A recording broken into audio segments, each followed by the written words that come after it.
Buenas tardes, buenas noches. Soy Maru Badhuter y desde la Fundación Rosa Luxemburgo, aquí en Buenos Aires, les vamos dando la bienvenida a quienes se están acercando a participar de este encuentro que nos hemos dado para poder pensar y reflexionar juntos y juntas qué es lo que está sucediendo en el escenario del proceso constituyente, del proceso constitucional de Chile. Vamos a contar con la participación en el encuentro del día de hoy con Pablo Aufón y con Karina Noales. En un ratito nada más ya los vamos a invitar a participar. Mientras tanto, le vamos dando la bienvenida a cada uno y a cada una que se va sumando aquí a este encuentro y les agradecemos también la participación. Vamos a recordar brevemente que el pasado 7 de mayo, hace unos poquitos días nada más, Chile volvió a las urnas y en esta oportunidad fue para elegir a quienes van a integrar el Consejo Constitucional en esta nueva etapa del proceso.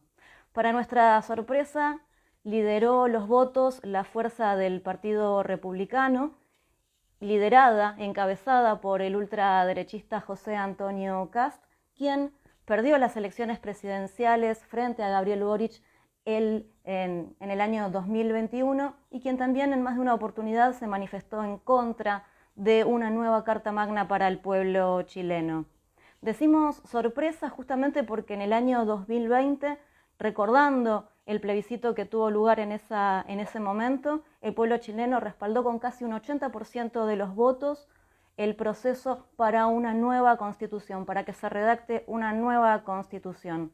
De este modo es que nos hacemos la pregunta y nos interesa saber y comprender junto a Pablo y a Karina qué es lo que está sucediendo en Chile y qué pasó con ese escenario electoral, con esa forma de pendular el escenario electoral en Chile. Así que para poder comenzar vamos a invitar a Pablo, en principio, a que se vaya uniendo para esta conversación. Y les voy contando que Pablo Aufón es vocero del movimiento Solidaridad, investigador del Instituto de Estudios Anticapitalistas Alternativa y colaborador de Jacobin América Latina. Pablo, te agradecemos muchísimo la posibilidad de conversar aquí con nosotras y nosotros en las redes de la Rosa Luxemburgo y también de Jacobin. Hola Manu, un gusto saludarte. Muchas gracias por la invitación. Por supuesto que encantado de participar de esta conversación.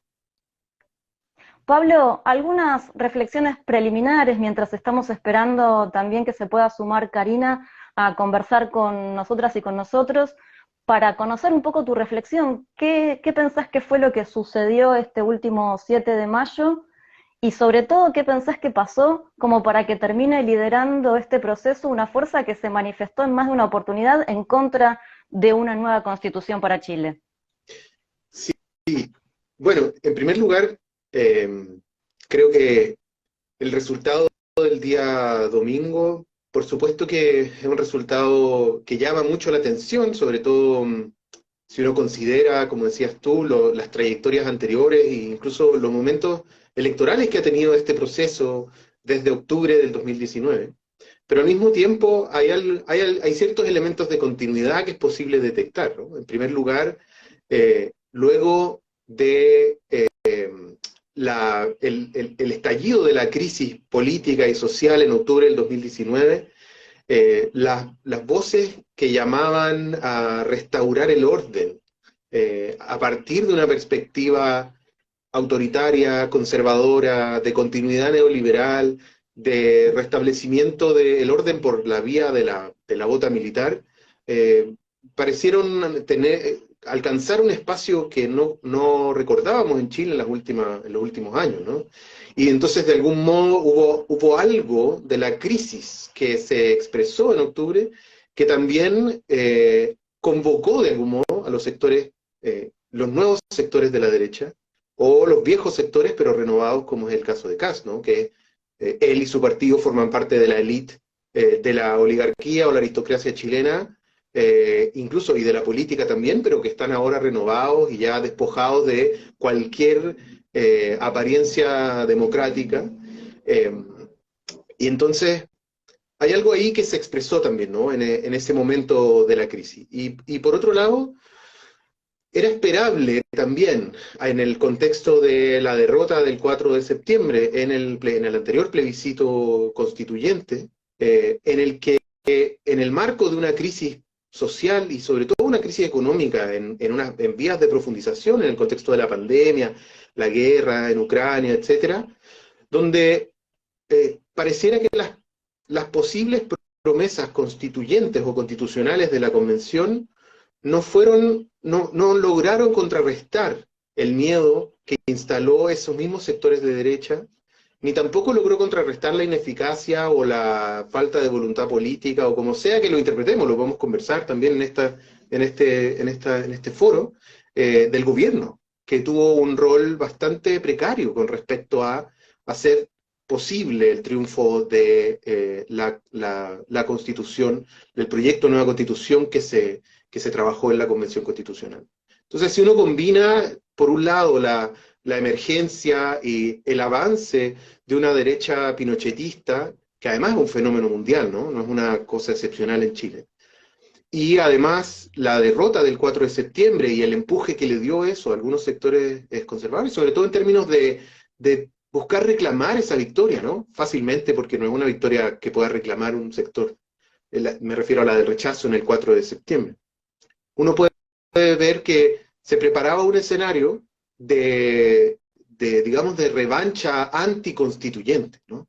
Donde lo que se configuraba era un escenario de castigo a los sectores populares que habían participado de la revuelta y sobre todo del proceso constituyente, sectores que fueron abiertamente excluidos por los partidos que configuraron este nuevo proceso constituyente, en la medida en que no podían participar independientes, ni movimientos sociales, ni dirigentes que no fuesen de partidos.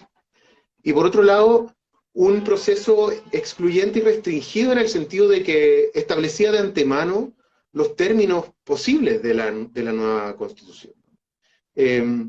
Visto así, y visto también analizando algunos de los números de la elección del día domingo, uno ve que, por un lado, el rechazo y el voto duro de la derecha en Chile mantiene un porcentaje similar a lo largo de sus elecciones históricas, no representa más que un tercio, un poco más del tercio del electorado en este momento, en un contexto de crisis, de asedio comunicacional también al progresismo en el gobierno, etc.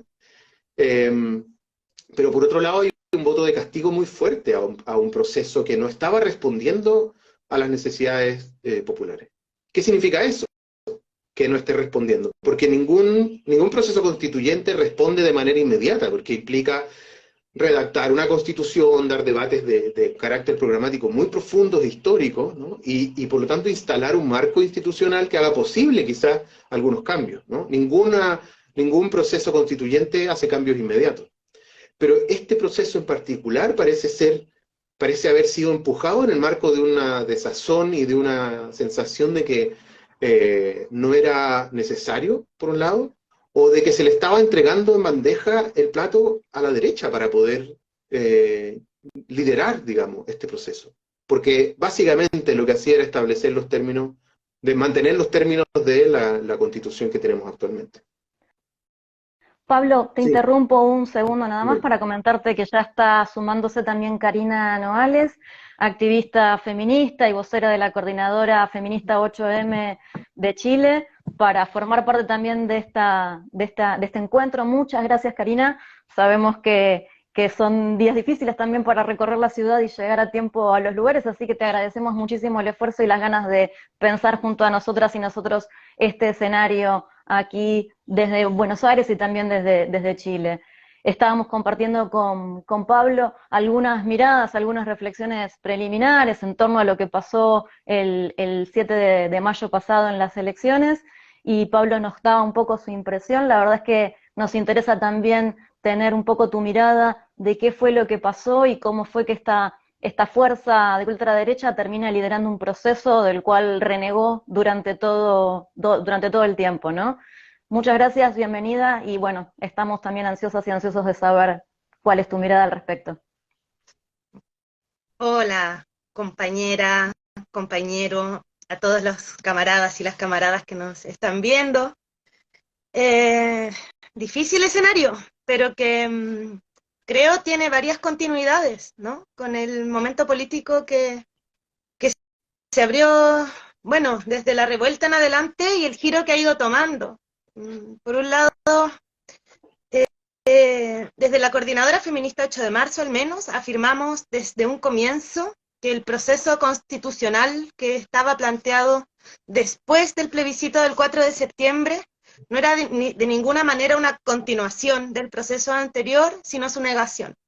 Y su negación en una clave de abierta exclusión de la participación política de los sectores populares, y su negación en una clave de términos abiertamente antidemocráticos en general, que se asentaba además a partir de una derrota electoral de magnitudes históricas para las fuerzas transformadoras, y que por lo tanto solo podía resultar de este nuevo proceso la afirmación de una apuesta reaccionaria, ¿no? Los pronósticos para el resultado de la elección que acaba de pasar el domingo eran unánimes por parte de todos los sectores.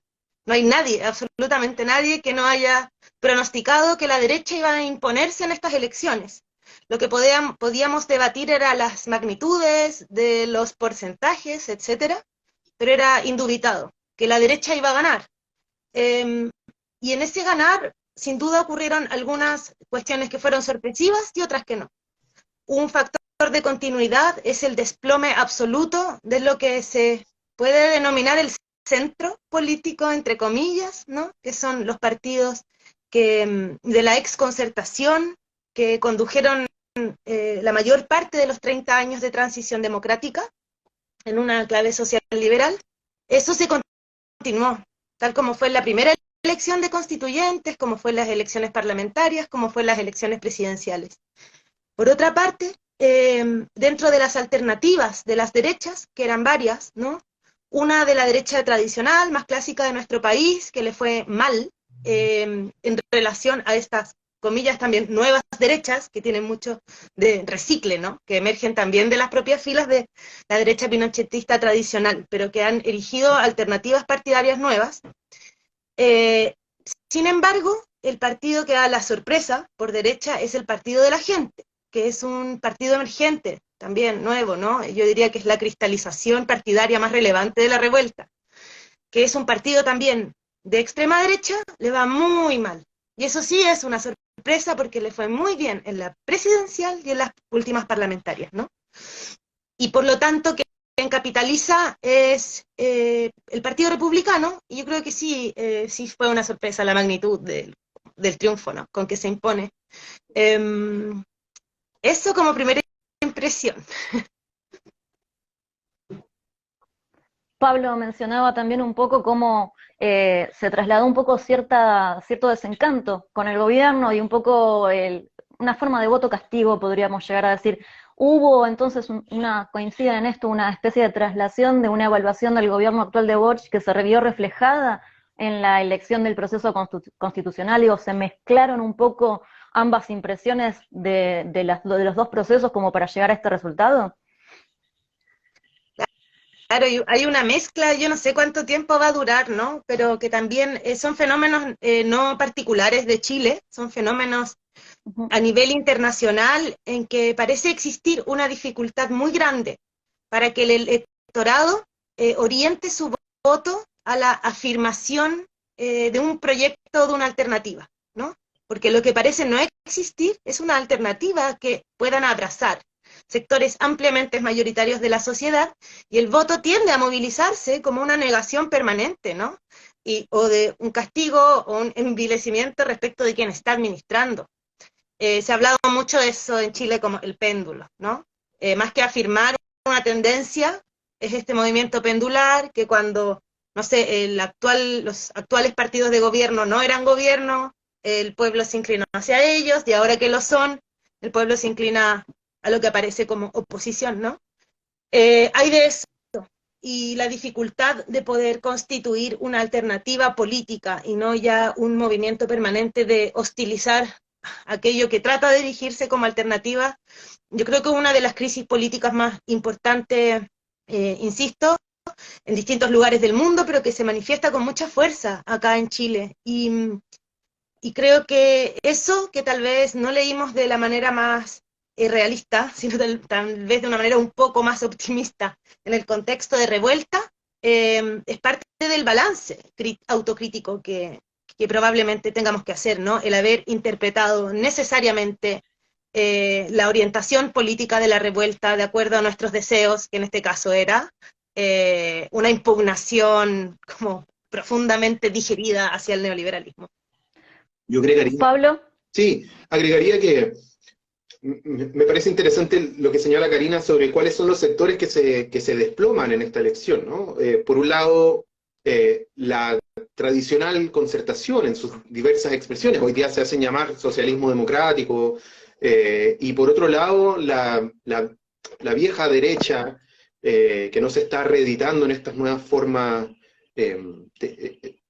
extremas, digamos, por decirlo así, aunque siempre han sido extremos, ¿no? No hay tal cosa como una derecha democrática, que es lo que algunos sectores incluso del oficialismo están planteando hoy, ¿no? Como una búsqueda de acuerdos y de cruzar el pasillo.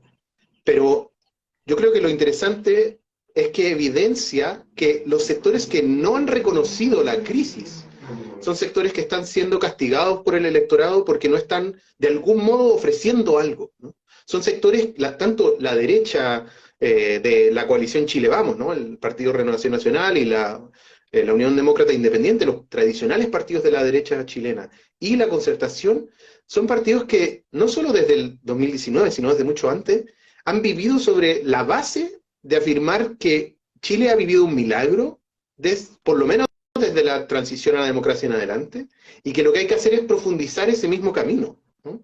Y cuando fue la Concertación la que se vio obligada por efecto de la revuelta a de algún modo empezar a renunciar retóricamente a la herencia de esos 30 años de la Concertación, fue la derecha de Chile Vamos, la principal defensora de la obra de la Concertación, ¿no? La administración transicional. Y son esos sectores los que hoy día están debilitados políticamente, porque son aquellos que no reconocen que hay una crisis y por lo tanto no están buscando más que reafirmar lo ya existente, ¿no? Ahora, obviamente el Partido Republicano no representa, digamos, representa una reafirmación violenta de lo existente, tan violenta que aparece como una diferencia, ¿no? Porque aparece con el discurso de la mano dura en términos de delincuencia y migración, aparece como un reforzamiento de un modo de entender la economía nacional que es básicamente entregarlo todo a la inversión extranjera y al capital privado, ¿no es cierto? Pequeños, grandes, lo que sea. Y por otro lado, una respuesta muy conservadora a la crisis de las relaciones sociales, de las jerarquías sociales y sexuales, etc. O sea, hay esta reedición de la derecha lo que hace es profundizar sus propias tendencias. Y eso aparece como, no solo en Chile, sino en otros lugares, aparece como una novedad, ¿no? Entonces, independiente de que podamos juzgarlo como una reiteración de lo mismo, lo que vemos es que se presenta, al menos públicamente, como una alternativa. Cuando cubríamos el comienzo, sobre todo lo que fue el proceso constituyente, una de las cosas que preguntábamos casi como muletilla constantemente desde Buenos Aires era, bueno, ¿qué es lo primero que tiene que cambiar? Y una de las cosas que venía como respuesta era el concepto de Estado subsidiario, que es el centro, digamos, el corazón neoliberal. No tenemos ninguna expectativa puesta en que algo de esto suceda con una mayoría obtenida por los republicanos y por esa minoría que sumada a los republicanos en el Consejo Constitucional puede llegar a dar lugar a negociaciones. ¿Cómo ven, cómo avisoran lo que puede llegar a venir a partir de junio cuando comience a sesionar este Consejo? Mira, es importante hacer presente que a pesar de la contundente mayoría que obtienen las derechas, particularmente la extrema derecha pinochetista, este es un proceso que no parte con hoja en blanco. Es decir, este órgano electo no redacta la propuesta de nueva constitución. Esa propuesta la redacta un órgano que fue designado hace unos meses atrás por el Congreso. Y ese órgano designado se llama Comité Experto. El comité experto tiene 24 integrantes, 12 nombrados por la Cámara de Diputadas y Diputados, 12 nombradas por el Senado, cuya única misión es presentar al órgano electo un anteproyecto de constitución. Ese anteproyecto está casi listo, ya está redactado en general, ahora van a votar las indicaciones, pero está redactado en general. Y junto con el comité experto, el órgano electo, que es de extrema derecha, hay un tercer órgano, que es el comité técnico de admisibilidad. Ese comité no lo elige nadie, es decir, o sea, no es de elección popular, y tiene la misión, es un verdadero tribunal constitucional al interior del proceso. Tiene la misión de velar porque los 12 bordes constitucionales que acordaron los partidos con representación parlamentaria como contenido mínimo de la nueva Constitución no sean transgredidos. Y ese comité técnico de admisibilidad es quien decide si una norma transgrede o no lo acordado previamente por esos partidos. En caso de que se transgreda, esa norma se cae, independientemente de que la hayan votado favorablemente todos los electos. Entonces tiene muchas, es un poco tal vez complejo y aburrido lo que estoy contando, pero tiene una camisa de fuerza y muchos contrapesos preacordados de manera muy antidemocrática, por cierto. Por lo tanto, nosotras habíamos previsto antes de la elección que la elección iba a producir dos escenarios posibles. El primero era que ningún sector electo lograra el quórum de 3/5 que se requiere para aprobar normas, caso en el cual el anteproyecto ya redactado por los expertos iba a quedar prácticamente igual, nadie iba a poder modificarlo sustancialmente, o que algún sector, que necesariamente iba a ser la derecha, obtuviera los 3/5 o más y modificara la propuesta de los expertos en un sentido como empeorándola, ¿no? Y quedamos efectivamente en este segundo escenario. Por lo tanto, sabemos perfectamente qué esperar del texto. Y ese texto, que ya fue redactado por los expertos, es, al menos en mi opinión personal, en muchos sentidos más malo que la Constitución actual, que la Constitución de 1980 de Pinochet. ¿Por qué? Porque saben perfectamente cuáles son aquellos puntos que quedaron cuestionados tanto por las movilizaciones de estos años en Chile como por la propuesta constitucional anterior, que hay que reforzar, ¿no? Y que hoy día no tienen, por ejemplo, una expresión o una consagración constitucional que ahora sí se propone, como la propiedad privada del agua, ¿no? Que en Chile es privada por ley, pero ahora se propone, los expertos proponen, constitucionalizan eso. Entre otras cuestiones, incluso se constitucionaliza la exención tributaria para las empresas, para las iglesias. O sea, estamos hablando de ese nivel de reaccionario. Pablo. Sí, agregaría que hay otros dos elementos de esas 12 bases constitucionales que son tremendamente peligrosas, agregando a lo que plantea Karina. Por un lado, se introduce o se consagra constitucionalmente la posibilidad de que los derechos sociales, los servicios sociales que son provistos por el Estado, también sean provistos por particulares, por privados, ¿no? Y por lo tanto se constitucionaliza algo que ha sido uno de los pilares, digamos, del proyecto neoliberal en Chile, ¿no? La privatización de los servicios sociales, es decir, la expansión del mercado a ámbitos que no habían estado en el mercado, digamos, aparece con grado constitucional. Por otro lado, también se busca constitucionalizar una noción de terrorismo asociada a una forma de concebir el Estado de Chile como una nación única e indivisible, ¿no? Que abiertamente es una crítica a lo que han sido las reivindicaciones de los pueblos indígenas en Chile, una combinación de la consagración de un concepto de terrorismo que evidentemente está orientado hacia controlar los levantamientos de cualquier pueblo indígena, pero también de los sectores populares, ¿no? que pueden ser eventualmente considerados terroristas en la medida en que intervengan en determinadas circunstancias con infraestructura crítica algo que se viene además preparando no solo en términos constitucionales, sino también legislativos. Yo creo que uno de las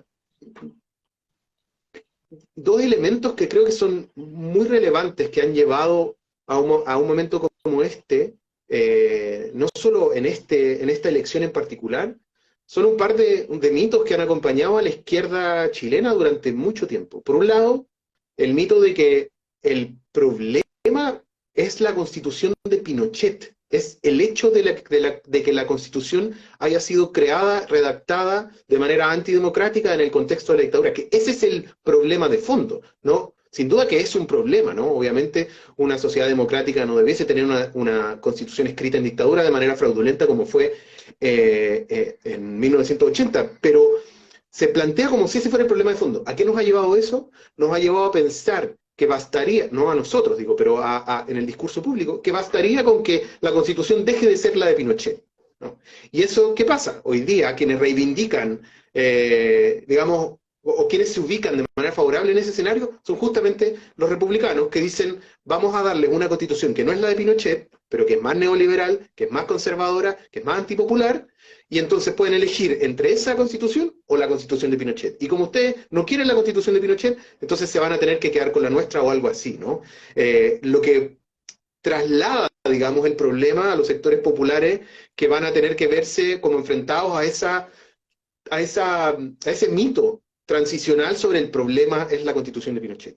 Y por otro lado agregaría que otro de los mitos que también ha sido muy duro de roer en Chile es la cuestión de que el neoliberalismo es algo así como un problema nacional y que entonces, en términos de consigna, digamos, el neoliberalismo empezó en Chile y se va a morir en Chile, como si fuera simplemente un switch que uno prende y apaga, como liberalismo modo on en Chile desde los 80 y luego ahora eventualmente podemos como sacarlo de un solo plumazo, ¿no? Y que es la idea de que el problema es el modelo con algunas series de políticas y no el modo de organizar la vida social, la reproducción social, el trabajo. Entonces también pueden aparecer promesas progresistas, entre comillas, antineoliberales, sin que necesariamente, por ejemplo, basadas en la redistribución de la riqueza y en los derechos sociales, sin que necesariamente eso logre constituir una alternativa de cambio estructural en Chile, ¿no? O sea, yo creo que una de las debilidades profundas de la izquierda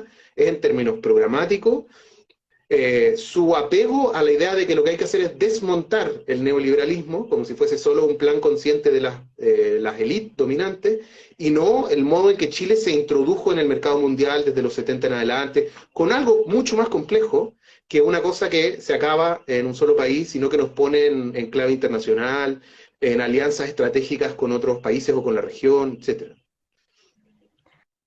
Para quienes se van sumando de a poco también a esta conversación, les contamos que estamos conversando con Karina Noales, activista feminista y vocera de la Coordinadora Feminista 8M de Chile, y con Pablo Aufón, colaborador de la revista Jacobin América Latina, para pensar un poco el escenario chileno, el proceso constitucional también. Karina, te quiero preguntar si nos estás escuchando correctamente y si nos ves, porque se me congela por momentos tu imagen, pero por las dudas para chequearlo y seguir adelante con la conversación. ¿Sabes qué? Yo las escucho bien, pero Ajá. quiero acceder desde otro dispositivo mejor. Entonces, Perfecto.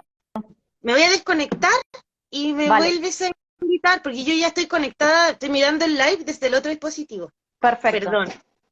Mientras vamos recuperando entonces la conexión y vamos intentando restablecerla, nos vamos a poner en contacto con Karina nuevamente y vamos a recuperar algo de la conversación que estábamos teniendo también con Pablo, que decía que se traslada entonces el problema un poco a los sectores populares. Hablábamos del carácter profundamente antidemocrático que tiene también este proceso, que se inició a partir del rechazo el 4 de septiembre pasado con relación al texto constitucional propuesto por la convención electa justamente por voto popular. Y en este sentido, Pablo, comenzar a reflexionar también un poco, recuerdo, no sé, digamos, la capacidad de liderazgo de Elisa Loncón como referente de las naciones originarias en el marco de la convención, presidenta de la convención, y hoy día tenemos prácticamente un referente del Opus Dei liderando este espacio, ¿no? En este sentido, preguntarte cómo queda, y sabemos que tiene muchísima importancia la situación de las naciones originarias en Chile, cómo queda este escenario para los pueblos que tienen una sola representación cuando antes tenían escaños reservados. Exactamente, ese solo hecho, ¿no? La diferencia de la conformación del órgano, yo creo que da cuenta muy decidoramente de cuáles son las oportunidades que tienen en este contexto, que tienen los pueblos originarios en Chile con respecto a este proceso constituyente. En primer lugar, por algo que ya señalaba Karina antes, este proceso se plantea como una negación del proceso constituyente anterior, y en ese sentido, parte de esa negación es negar la participación de los pueblos indígenas en el proceso constituyente y más en general, es la negación de la autonomía política de los pueblos indígenas en Chile, es decir, la posibilidad de participar en cuanto representantes de su pueblo o de distintos sectores de esos pueblos en los procesos políticos, ¿no? Aparece abierta y explícitamente subordinados a el ser chileno, ¿no? Donde la cuestión de la nación o la cuestión de la identidad nacional aparece como una cuestión secundaria, superficial y subordinable al proyecto nacional chileno. En ese sentido, creo que se ha evidenciado además en este proceso las diferencias entre los distintos sectores. Los pueblos indígenas no son sectores homogéneos, ¿no? Tienen debates fuertes, tienen sectores políticos distintos. El debate sobre la plurinacionalidad o la posición a favor de la plurinacionalidad no es total en los sectores indígenas. Hoy día el único representante de pueblos indígenas, que es mapuche, Aligüen Antileo, ha planteado que no va a persistir en la demanda de la plurinacionalidad, y lo que va a ser interesante ver es cómo eso plantea un debate en el seno de los movimientos políticos del pueblo mapuche y de otros pueblos originarios, si es que van a aparecer otras demandas como la autonomía, si es que va a concentrarse en algunos puntos sobre la participación política, por ejemplo, o los derechos sociales. Yo creo que eso va a ser interesante porque va a revelar para un sector que por fin, quizás en décadas, no había tenido una participación política destacada, reconocida, va a tener hay un debate ahí que va a haber que estar escuchando, ¿no? Y la izquierda chilena tiene una deuda gigantesca en atender a los debates sin simplemente tomar lo que le gusta, adecuarlo como a su proyecto y decir, bueno, estos son los grupos indígenas que se adecúan más a mi visión, sino escuchar propiamente tal el debate que se da ahí y aprender también de esa lucha, ¿no? Estábamos conversando con Pablo, Karina, acerca de la situación en la que queda la representatividad, no solamente de las naciones originarias, sino también de los movimientos sociales, de los movimientos populares que estaban representados por sí mismos en la convención anterior y que hoy día están representados mediáticamente por los partidos políticos, si se quiere, por decirlo de alguna forma. En este sentido vemos como, bueno, de alguna forma la derecha y la ultraderecha reacomodan el tablero político, y del otro lado, de nuestro lado, de los sectores populares, de las izquierdas, hasta tal vez de los progresismos, ¿qué estrategias tenemos? ¿Qué se está, digamos, comenzando a pensar? ¿Es la unidad lo que lleva a una posible salida de esta crisis institucional en un punto de representación política? Me interesa referirme, aunque sea brevemente, a la situación del feminismo, ¿no? Y en particular a lo que parece ser el único elemento democrático que persistió en el actual proceso respecto del anterior. Porque, por ejemplo, se eliminan los escaños reservados para pueblos originarios, como estábamos conversando recién, se elimina la posibilidad de que participen en autorrepresentación sectores que no sean partidos tradicionales. Sin embargo, se mantiene la paridad en el órgano, tanto en el Consejo de los Expertos como en el órgano que fue electo el domingo, el Consejo Constitucional. Y es una pregunta que, por supuesto, nos hemos hecho como feministas, ¿no? ¿Cómo, en un contexto de abierto avance antidemocrático, permiten, de alguna forma, que subsista ese elemento? ¿Qué significado le damos, no? Nosotras fuimos somos muy críticas desde la Coordinadora Feminista 8 de marzo a plantear la paridad como un relato suelto, como una demanda desligada del conjunto de la orientación democratizadora planteada, ¿no?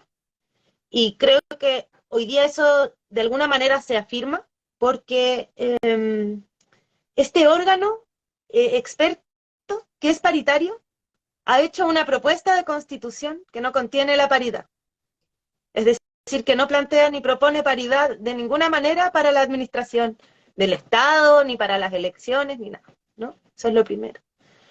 Lo segundo es que así todo, al haberse aplicado paridad de entrada y de salida en la última elección en que gana la derecha, esta paridad tuvo que aplicarse y se dejaron fuera como 6 o 7 hombres que resultaron electos y que tuvieron que ceder su cupo a mujeres. Uno de los hombres que quedó excluido, a pesar de haber resultado electo, es un señor que se llama Juan Sutil. Él era hasta hace muy poco presidente de la Confederación de la Producción y el Comercio, que es el principal gremio empresarial de Chile. Entonces, están muy dolidos todos, porque Juan Sutil quedó fuera, por paridad, ¿no? Y de manera como chiste yo digo, como no es tan hombrecito para defenderse solo, ha enviado como un ejército de mujeres de derecha a levantar una demanda en contra de la paridad, ¿no? ¿Y por qué hago esta referencia?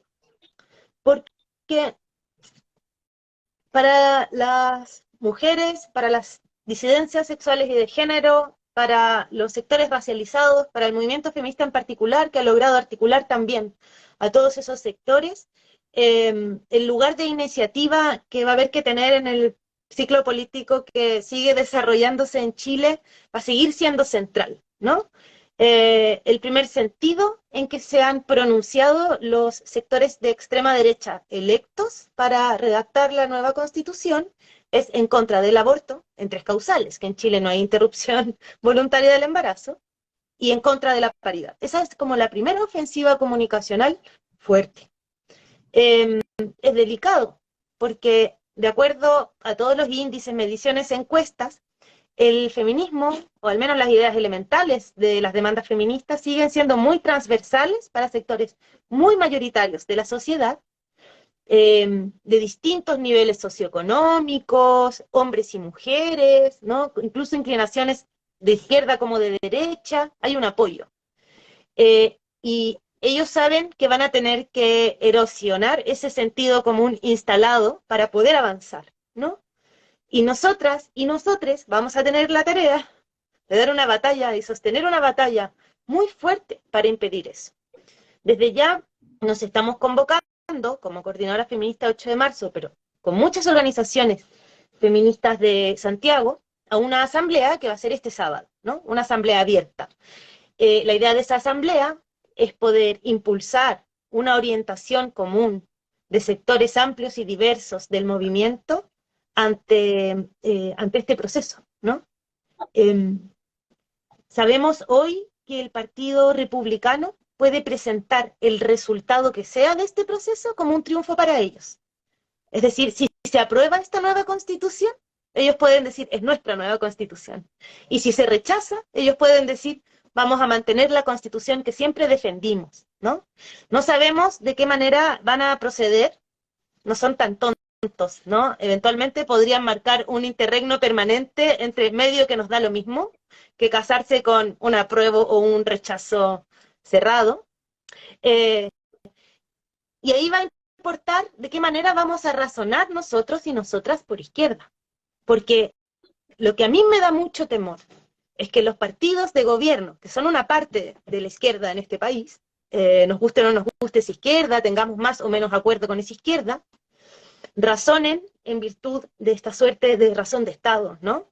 Que lo que va a importar aquí es calcular qué es mejor para el gobierno, qué es peor para el gobierno, ¿no? Ya cometieron un error muy grave, que fue sostener un proceso a partir de una derrota electoral monumental, ¿no? Y habilitar este escenario. Ellos tienen responsabilidad en esto. No podía ser tan diferente a como está siendo. Y mi opinión personal Es que si ellos razonan para el plebiscito de salida, que tenemos que empezar a prepararlo desde ya, de manera coordinada, que lo que importa es cómo quede el gobierno en todo esto, y no poniendo por delante, que es lo que creo, debiera todo militante y toda militante popular poner siempre por delante como brújula, cómo afectan las condiciones muy concretas y materiales de vida del pueblo trabajador, la propuesta de constitución que se presente o la constitución de Pinochet que se mantenga, vamos a estar en problemas graves. Y la asamblea de este sábado tiene ese objetivo, ¿no? Poder pensar una estrategia de conjunto. Ahora no basta, es un paso inicial, es un lugar de iniciativa que toma el feminismo y que hay que ampliar al conjunto del movimiento social. Sin embargo, y una de las cuestiones que hemos constatado con amargura, ¿no? Pero no es una constatación nueva, es que todo el movimiento social de conjunto, en su capacidad de despliegue, sigue siendo una fuerza insuficiente para una cantidad de desafíos políticos muy complejos que se han presentado en la realidad chilena. Y esto lo digo, por supuesto, a título personal, a mí me parece que llegamos muy tarde a todo este ciclo político y su peso es devastador a emprender la tarea de constituir una alternativa ya política, ¿no? Llego hasta ahí. Pablo, tu opinión con relación a lo que está por venir, que es muy inmediato y que, bueno, en un punto tiene como meta diciembre, si no estoy mal equivocándome con las fechas, con relación a lo que puede ser un rechazo o un apruebo, pero incluso más allá de ese resultado, ¿no? Que lo que queda es volver a retomar ese trabajo inmenso que tiene que ver con caminar los territorios para volver a trabajar aquellas ideas que estuvieron tan a flor de piel en el estallido de 2019. Yo creo que para los sectores populares el tiempo constituyente o del ensayo constituyente ya pasó, ¿no? No es la clave constitucional la que debiese orientar la acción, el pensamiento estratégico, la articulación de los sectores populares, los movimientos sociales, la izquierda, etcétera, sino más bien la dimensión subyacente a eso, que es la crisis, ¿no? Porque la crisis sigue abierta, la crisis política sigue abierta, el hecho de que el Partido de la Gente haya aparecido como una promesa electoral y ahora se desploma, y su principal dirigente sale arrancando de Chile, o el hecho de que los republicanos hayan logrado llevarse de algún modo los votos de la vieja derecha, que haya emergido en un contexto de constituyente la lista del pueblo, los movimientos sociales, y luego hayan quedado desplazados. Estamos en un momento de crisis política donde actores y actrices políticas surgen y caen de manera muy vertiginosa, ¿no? Y eso sigue estando presente y nada indica que se va a acabar esa crisis política.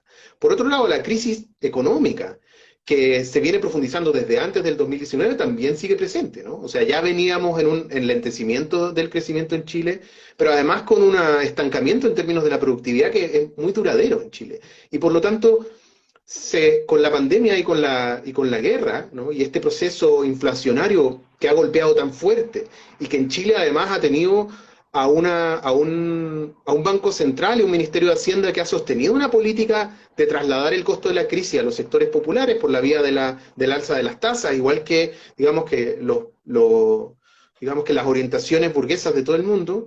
Lo que vemos es que tampoco la alternativa republicana, que se propone reforzar lo existente, ¿no? Y resolver la crisis a patadas, literalmente, o a balazos, tampoco es esperable que pueda resolverlo, ¿no? ¿Qué es lo que viene a expresar, yo creo, el pinochetismo en términos de actor político hoy día? Es las necesidades que tiene el Estado de Chile en cuanto a un Estado capitalista que opera de una cierta manera, ya no pueden ser representadas ni por los sectores centroizquierda ni tampoco por el progresismo, ¿no? La necesidad de fortalecer los mecanismos represivos para controlar la inestabilidad social, que implica tanto la pobreza que lleva a ciertas formas de delincuencia, o la inestabilidad política que implica que nadie pueda dar respuesta, es una necesidad del Estado, ¿no?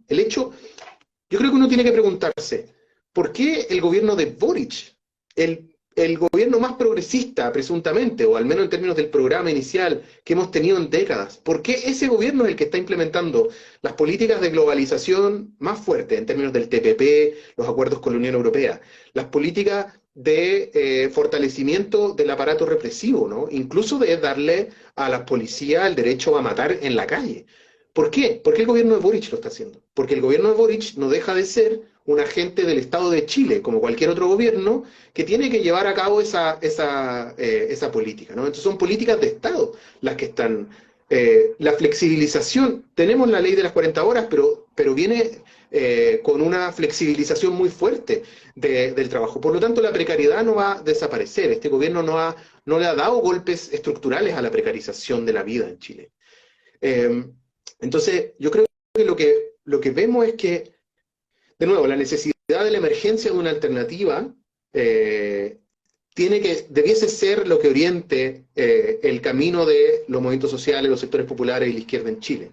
¿Cuáles son los riesgos de esa emergencia? Por un lado, la normalización del pinochetismo en Chile, la renormalización, ¿no? Cuando el oficialismo hace referencia a la derecha democrática, cree que lo que está haciendo es decir, vamos a aliarnos o vamos a generar un diálogo con la vieja derecha, que según ellos no es pinochetista, ¿no? Que estaría en Chile Vamos y en esos partidos, para aislar al Partido Republicano. Pero lo que hace eso es normalizar el pinochetismo, ¿no? Porque niega que la derecha entera en Chile es pinochetista, ¿no? Entera, no hay ningún... Porque ¿qué es ser pinochetista? No es tener cuadros de Pinochet en la casa, es reivindicar la obra político, económica y represiva de la dictadura, ¿no? Que toda la derecha lo hace en Chile, ¿no? Nadie está en contra de eso. Por supuesto que hubo excesos, ¿no? Pero hay un milagro económico. Ese milagro económico se construyó a punta de fusil. Por lo tanto, validan esas violaciones a los derechos humanos indirectamente, ¿no? Y el otro riesgo es que se refuerce la tendencia del oficialismo de irse hacia el centro. Incluso hay sectores del oficialismo que están planteando, y no del socialismo democrático, de la concentración, sino de los sectores del Frente Amplio, que están planteando que quizás tiene que integrarse la democracia cristiana a el gobierno para poder darle aire. Entonces, lo único que muestra eso es que hay un riesgo, digamos, de que ya se desfonde completamente el oficialismo de toda su potencialidad transformadora o de cambio. Y ahora eso, por supuesto, es un riesgo, ¿no? Porque le abre, electoralmente, ya ganó la elección la derecha en el próximo gobierno. Y eso implica una oportunidad, ¿no? Una oportunidad para la izquierda y los sectores populares que no puede entenderse en términos solo de la próxima elección, tiene que entenderse en términos estratégicos. Es la oportunidad de que emerja en Chile un proyecto de izquierda, un proyecto que se plantee ya no la superación del neoliberalismo, sino la superación del capitalismo como modo de organizar la vida, la reproducción de la sociedad, ¿no? Y también una izquierda sin complejos, que esté dispuesta a plantarse frente a sus adversarios políticos sin hacerse la izquierda que tiene que ser estadista, gobernar, ¿no es cierto? El error que yo creo que ha cometido Gabriel Boric, que es creer que él gobierna para todo Chile. Eso es, en una sociedad, en general en una sociedad de clase eso es mentira, pero más todavía en una sociedad tan evidentemente desigual y con una fuerza tan grande de la oligarquía. Es imposible gobernar para todos, ¿no? Uno tiene que tomar una decisión. O gobierna para los sectores populares, para el pueblo, o gobierna para los empresarios. No hay medias tintas. Y este gobierno se ha quedado en esa ilusión y ha sido parte de su desfondamiento constante, ¿no? Lo que ha terminado cediéndole en términos programáticos a la derecha.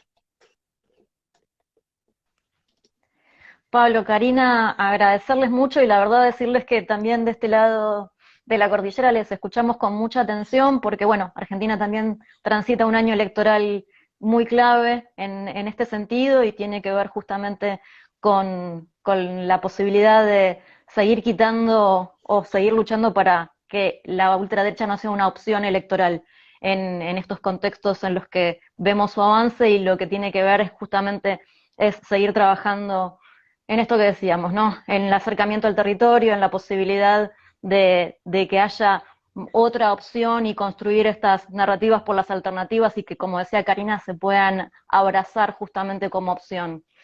Por nuestra parte y desde la Fundación agradecerles mucho este tiempo por haber participado y no sé si quieren decir algo además antes de que nos despidamos. Gracias, muchas gracias por propiciar este espacio, a Jacobin por supuesto, y a la Fundación, que al menos la coordinadora feminista 8M tiene una relación ya larga y de mucha camaradería también, y que nos han acompañado en momentos en que estábamos muy contentos y momentos en que estamos muy preocupadas y en alerta, ¿no? Yo creo que hay cuestiones que se aparecen hoy como lecciones a las que tal vez no tomamos demasiada atención en un momento. Y estoy recordando un compañero de Brasil que estuvo en Chile en plena revuelta, en los primeros días de la revuelta, y dijo hay que tener mucho cuidado porque el bolsonarismo empezó como a constituirse como alternativa en el contexto de grandes movilizaciones en Brasil. Y yo recuerdo haber pensado, sí, pero en realidad en Brasil, como los niveles en que ha penetrado históricamente la lucha en contra de la dictadura, esta conciencia antidictatorial, ha sido mucho más débil que en Chile, ¿no? Y nadie como que defienda a los militares, o que sea parte de la denominada familia militar, podría concitar algún nivel amplio de apoyo popular, ¿no? Y ahora, transcurridos unos años, bueno, creo que podemos tal vez replantear esa idea, que estoy segura que no era solo mi idea. ¿Qué quiero decir con esto? En que si hay compañeros y compañeras que nos están escuchando desde cualquier otro lugar y se imaginan tal vez, muy improbable, cierto curso de los acontecimientos futuros, el internacionalismo, volver con mucha fuerza a la necesidad de leer la experiencia internacional de manera constante y por eso un agradecimiento especial haber generado esta conversación el día de hoy. Sí, también me sumo a los agradecimientos, por supuesto, desde Jacobin América Latina. Hemos estado muy atentos también a este proceso. Tuvimos el año pasado un especial de la revista en conjunto con la Rosa Luxemburgo, con la Fundación, para poder hacerle como un seguimiento al proceso. Y esto va a seguir siendo un tema, digamos, en la medida en que la crisis sigue abierta, todo lo que pase en Chile va a ser un indicador de lo que puede pasar o ya pasó en otros lugares. En ese sentido, sumarme también al llamado a concebir el internacionalismo como, en un contexto de crisis global, la única salida posible, ¿no?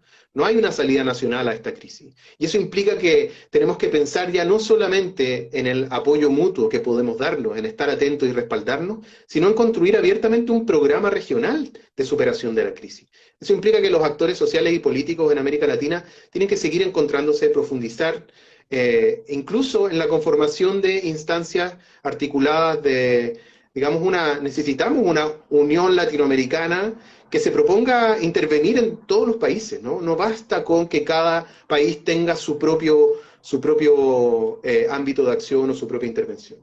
Y por otro lado, en Chile al menos, hablando ahora como vocero del Movimiento Solidaridad, también hemos visto desde el 4 de septiembre que hay un aumento del interés en militar, ¿no? En formar parte de espacios organizados, porque se entiende que hay una necesidad y una urgencia muy concreta. Entonces también creo que nos encontramos en un momento donde militar, formar parte de algo, actuar colectivamente, es la única salida posible también, ¿no? Salir no solo de la desesperanza y la desazón que nos llevan estas derrotas, sino también la posibilidad de salir concretamente de esa crisis y construir una sociedad nueva, un mundo nuevo. Entonces también este es el momento para las compañeras y compañeros que estén viendo esto y que tengan ganas de hacer cosas, este es el momento de sumarse a militar a lo que sea, a los espacios que consideran más adecuados para su tipo de actividad, para los tiempos que tengan, pero este es un momento de militancia, es decir, de actuar colectivo. Nuevamente muchas gracias y bueno, el abrazo internacionalista sigue firme y bien apretado para que podamos seguir acompañándonos en estas coyunturas y en estos momentos que no son nada sencillos. Es el momento en el que más nos necesitamos y saber que nos tenemos también es clave en este momento. El abrazo feminista también internacionalista está presente, así que nos volveremos a encontrar. Agradecerles mucho a ustedes, a Pablo y a Karina, y también a quienes nos estuvieron acompañando a través de las redes Jacobin y de la Rosa Luxemburgo aquí desde Buenos Aires. Un abrazo fuerte, compañera, compañero. Muchas gracias, compañera, un abrazo. Chao.